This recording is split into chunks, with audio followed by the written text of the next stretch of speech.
Bonjour à toutes et à tous. Dans le petit tutoriel d'aujourd'hui, nous allons voir comment réaliser des ouvertures dans les murs avec Archicad. Donc à la fin de cette vidéo, vous serez capable de réaliser ce genre d'ouverture dans les murs en utilisant plusieurs options.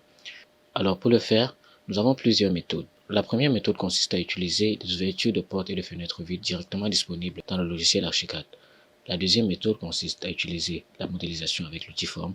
Et enfin, la troisième méthode, celle que je recommande à 2000%, et celle que j'utilise le plus souvent, consiste à utiliser l'outil DAL en modifiant ses attributs, puis en la combinant avec l'outil porte ou fenêtre. Vous l'aurez donc compris, cette vidéo sera scindée en 3 parties. Dans chacune de ces parties, nous aborderons une des méthodes et vous ferez votre choix par la suite.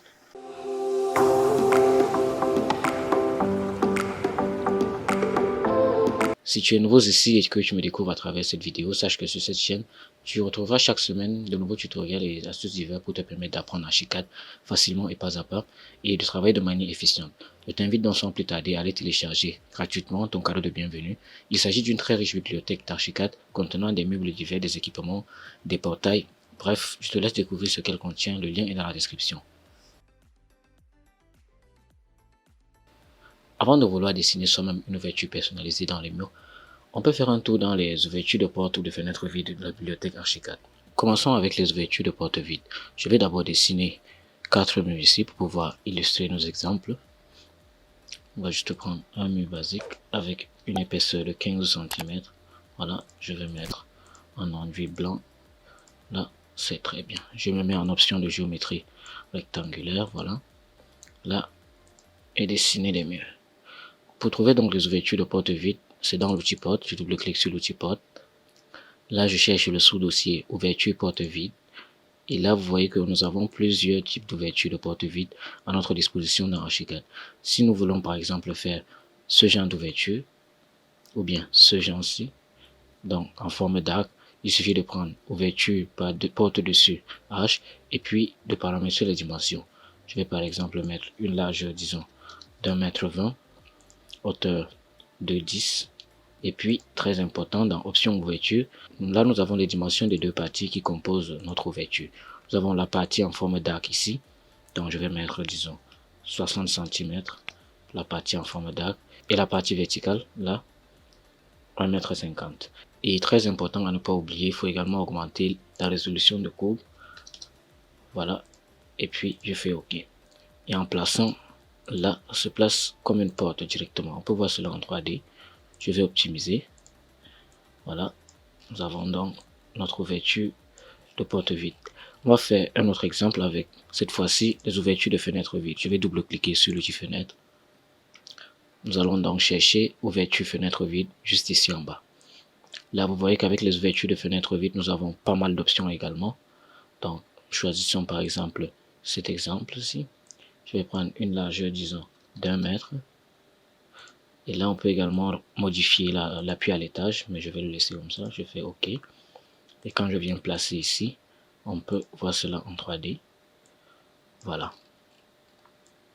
Donc, avant de vous dire que vous voulez modéliser des formes complexes d'ouverture de portes vides, faites d'abord un tour dans la bibliothèque des portes ou des fenêtres vides d'Archicad. Et si vous ne trouvez pas la forme qui vous convient, là, vous pourrez passer aux deux autres méthodes que nous allons voir dans un instant. Alors la deuxième méthode consiste à utiliser l'outil Form comme je le disais tantôt. Le principe il est assez simple, il suffit de dessiner l'ouverture que nous voulons avec l'outil Form, de l'extruder et puis de le soustraire dans le mur. Je sais que cette explication théorique ne peut pas être très compréhensible, nous allons donc faire un exemple très palpable. Je vais par exemple ouvrir une façade, nous avons la façade Est ici, voilà, ouvrir avec l'éclairage actuel. Voici notre mur.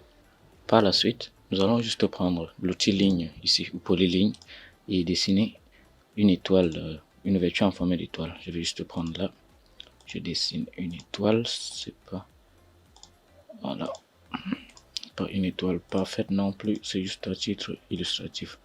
Voilà, une fois que j'ai dessiné mon étoile, je vais aller prendre l'outil forme ici, je maintiens la touche espace au clavier. Vous voyez, quand je maintiens la touche espace au clavier, mon curseur se transforme en une sorte de baguette magique. Je clique donc à l'intérieur de l'étoile. Voilà. Là, j'ai dessiné une forme en étoile. Je peux passer en 3D pour extruder cela. Voici donc l'étoile que nous avons dessinée. Je la sélectionne une fois. Je clique une deuxième fois en son centre. Et dans cette palette qui s'ouvre, je vais prendre pousser tirer. Étant donné que l'épaisseur de nos murs était de 15 cm, on va devoir donner une épaisseur à notre étoile qui soit supérieure à celle des murs en fait. Je vais donc prendre 40 cm ici. Je valide pas entrer. Je reviens au rez-de-chaussée pour pouvoir bien placer l'étoile. La voici. Je la sélectionne et je vais juste la déplacer en prenant bien sûr translation ici. Je viens la positionner. Là, je passe en 3D. J'optimise. Pour pouvoir transpercer le mur avec notre forme, on va devoir convertir également le mur en forme. Donc je sélectionne mon mur concerné, je vais d'abord désactiver les groupes. Je sélectionne mon mur concerné, je fais clic droit, puis convertir en sélection en forme. Là, Archicad me dit que les éléments sélectionnés seront convertis en forme, les originaux et le codage seront supprimés. Je fais quand même OK. Voilà. Ensuite, pour pouvoir perforer mon mur, je sélectionne l'étoile. Je fais clic droit, opération booléenne, puis soustraction. Ici, je sélectionne le mur. Voilà. Et là, nous avons créé notre ouverture en forme d'étoile. Vous pouvez donc tester et le faire pour plusieurs types d'ouvertures de murs que vous voulez. Donc, c'est assez simple à faire. Mais le souci avec cette méthode, c'est le fait qu'on soit contraint de transformer systématiquement notre mur en forme. Donc, si nous avions coté nos murs, les cotations auraient disparu. Et lorsqu'on a transformé notre mur en forme, on ne pourra plus le modifier en tant que mur comme on le faisait tout à l'heure. Vous voyez, quand je sélectionne un mur ici, on a la possibilité de modifier notamment son emplacement de ligne de référence, le matériau, mais c'est pas la même chose quand le mur est transformé en forme. Et d'autant plus qu'on sait que l'outil forme est un outil assez pesant dans Archicad, donc si vous n'avez pas un PC assez performant, ça risque de ramer. C'est pour ça que je vous conseille fortement la troisième méthode que nous allons voir dans un instant, puisqu'avec elle, vous aurez la possibilité de modifier comme vous le voulez les dimensions de l'ouverture.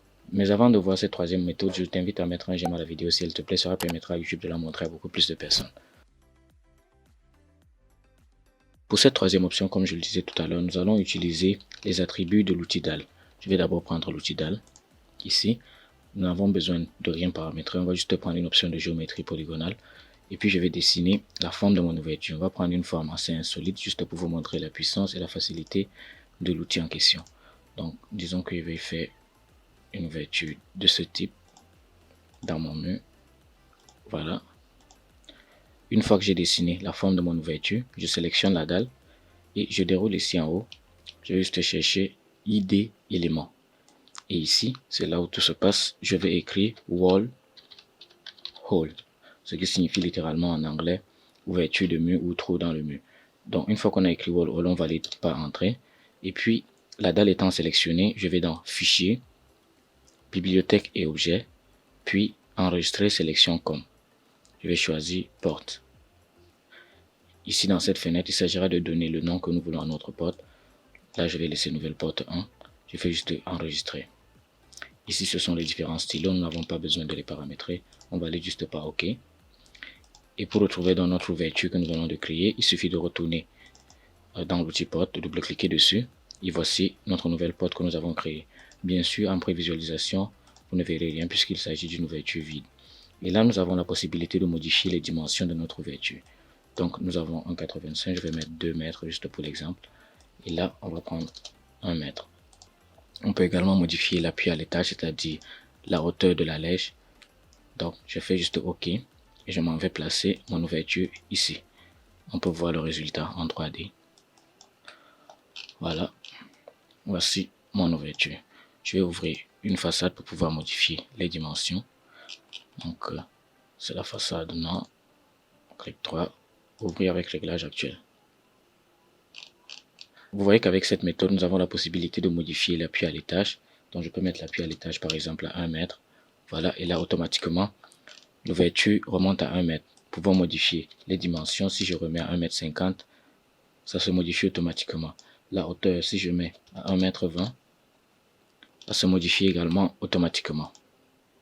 Donc avec cette méthode, vous avez la possibilité de créer tout type d'ouverture de mur que vous voulez, de les personnaliser, de leur donner les dimensions que vous voulez et de les placer à la hauteur voulue.